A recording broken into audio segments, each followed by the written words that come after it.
Amid record high inflation, S&P Global Vice Chairman Daniel Yergin is warning that the global energy supply is experiencing a tight oil market, also saying that it's only getting worse. Joining us now, ranking member of House Oversight and Reform, Congressman James Comer, along with former White House Counsel of Economic Advisors, Acting Chairman Tomas Philipson. Great to see you both. Congressman, I'm going to go ahead and start with you.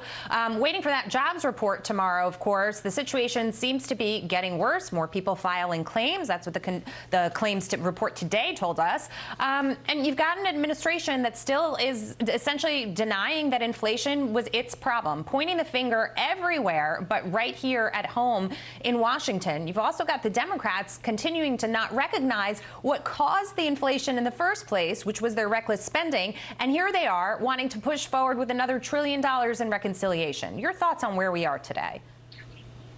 Well, the Democrats do not get it. They do not understand basic economics. They didn't pay any attention when Republicans warned that excessive government spending would lead to inflation, that there were unintended consequences of all this stimulus that Congress wanted to continue to pass. Thank goodness Build Back Better did not pass, or inflation will be even worse. So I think that the reason the jobless numbers are going up and claims are going up for unemployment is because businesses are just getting hit with inflation now. They're having to scale back. They're having trouble getting raw materials because of the supply chain crisis. And it's just one crisis after another by this administration is going to finally come to a breaking point with the economy. And I'm afraid that's where we're headed right now. I think a lot of people are worried about that, and it's been evidenced on Wall Street. Thomas, it seems the market rebounding just a little bit, maybe thinking that the Fed won't raise rates as quickly as it was anticipating. But no matter how you slice it, we're still in some trouble here, economically speaking. If a recession isn't looming, many say we're in one already. And so I point to this idea, this notion of spending money that we didn't need to spend to bring the economy back, and looking to spend more money now. Under President Trump, he came in, he reduced regulations, he lowered taxes, and he got the economy booming. I mean, the formula has been laid out for us. Yeah, I think what's troubling with Biden going around saying that labor markets are so good is that they haven't caught up to pre-pandemic levels, and let alone that they're way off the trend we started pre-pandemic under the Trump administration. So what is happening now is that consumption came in really weak. Consumption is about 70% of our economy, and consumers are dropping off. And labor markets are not going to respond until that drop-off takes place. So consumption goes first. That's what we saw last week. That's why the Atlanta Fed knocked down their forecast, thinking we're currently in a recession. So what you will see now is that labor markets sooner or later in the next couple of months are going to have to basically be reduced to not meet that consumption. And that's what's the job report tomorrow probably will not be as bad as the next one after that, particularly because the job report tomorrow reflects the mid-level of the month. Right. No, that's a great point. And yesterday, the president was in Cleveland, Congressman. He was talking about the state of the economy. He was trying to explain it away. And he actually said that he saved the economy. This is Rich. Listen. You all remember what the economy was like when I was elected, a country in a pandemic with no real plans how to get out of it, millions of people out of their jobs, families in cars, remember, backed up for literally miles, waiting for a box of food to be put in their trunk. Just a box of food to be put in their trunk. It's interesting to me, Congressman, because the economy was starting to get back up and running after the pandemic. He's not talking about the economy that he would have had there been no global pandemic that we haven't seen in 100 years, by the way. And having said that, if we would have just opened up in all of our states and let the economy fix itself, it probably would have. If Joe Biden had just stayed in his basement when he became president and never came out like he did in his campaign, our economy would be the strongest it's ever been, because we had the strongest economy in my lifetime prior to COVID. COVID set us back. There was nothing anybody could do about that, but we were well on our way to recovery. And all the government had to do was get out of the way of the private sector.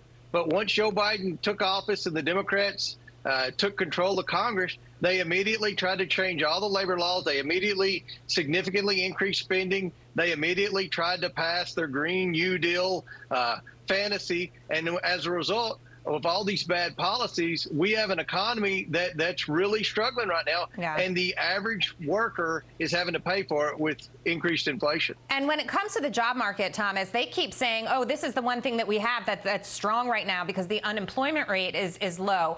But it doesn't really reflect the entire picture, which is the amount of people who have essentially just said, we're not looking for jobs anymore. And as a matter of fact, when it comes to those who are filing for these claims to get on unemployment, former Labor Secretary actually says that these benefits are contributing to inflation. Listen. I suppose not making Sherrod Brown happy all the time is a badge of honor. But, Larry, relatively early on in COVID, I did warn him. I warned him specifically that there could be serious consequences from having unemployment benefits that were just way too high and keeping them going for way too long during the pandemic. And, of course, one of the reasons we're having the problems with inflation we have today is because of the legislation that was passed in March of 2021, when we were really starting to do very well in the job markets. It was just an infusion of cash into the economy that was ultimately in nobody's interest. And he was a supporter of that.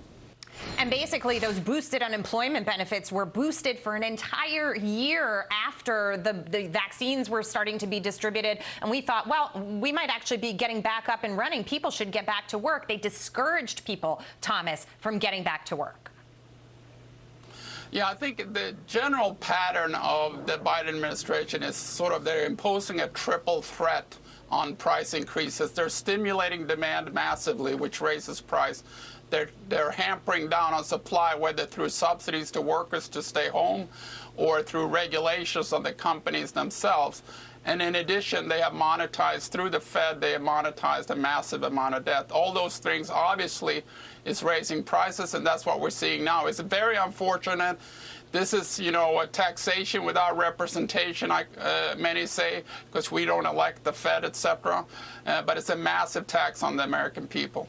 I just want to shift gears for a moment, Congressman, and end with you, because we've been following the Hunter Biden story on this show for quite some time. Our viewers are very interested in it.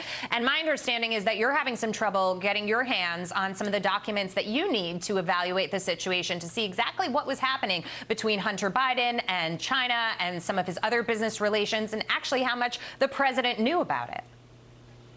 Yeah, we've uncovered that Hunter Biden and Joe Biden's brother Jim have had over 150 suspicious activity reports filed against their various checking accounts. This is the most serious bank violation that anyone can have, and they've had over 150. Prior to Joe Biden becoming president, any member of Congress could request from the Treasury Department a list of suspicious activity reports in their congressional district, for their state, or for any specific person.